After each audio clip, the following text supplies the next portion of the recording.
Hi, and welcome back to the Save It for Parts channel. Since it's now summer, it's time to get the airboat here out on some actual liquid water instead of all the frozen ice that we were blasting around on this winter. Now that means that I have to clear off all this junk that's accumulated on it all winter because my garage is super messy and I've just been piling things on top of the airboat. So let's get that cleaned off, let's roll this outside, and let's go hit the river.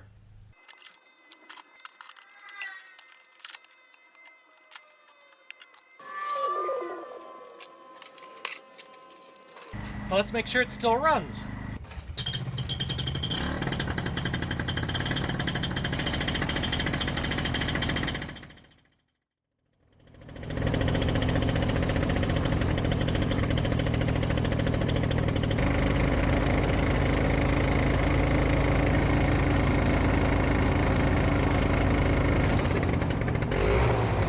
Can I power off it?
Alright, things are only slightly broken. We broke the throttle holder and broke off one of the steering pulleys, so both the throttle and steering got really hard to handle for some reason.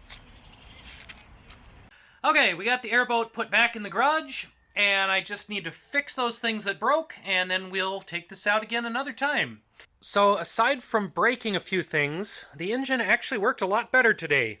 I had been using a high-octane car gas, or racing fuel, and this time I actually used some aviation gas that I got at one of our small local airports.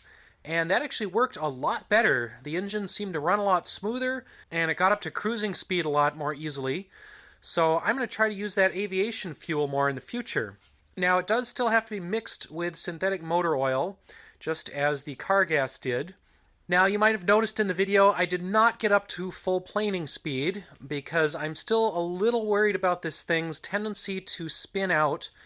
And with a single rudder like this, it does tend to spin very easily. A lot of people on YouTube have commented that dual rudders would help with that, but I'm not quite ready to do that yet because I've heard that a single rudder is also very good for maneuvering in small, confined areas. So I like the controllability of the single rudder for the moment, but it does lead to some drawbacks on open water like the river. So there's some trade-offs with that. That's it for this video. Thanks for watching. Make sure to tune in next time and go ahead and like and subscribe so you see when I come up with new things. And check out my older videos for more of this ridiculous thing, driving around on ice and Kmart parking lots and whatever else. and we'll see you next time.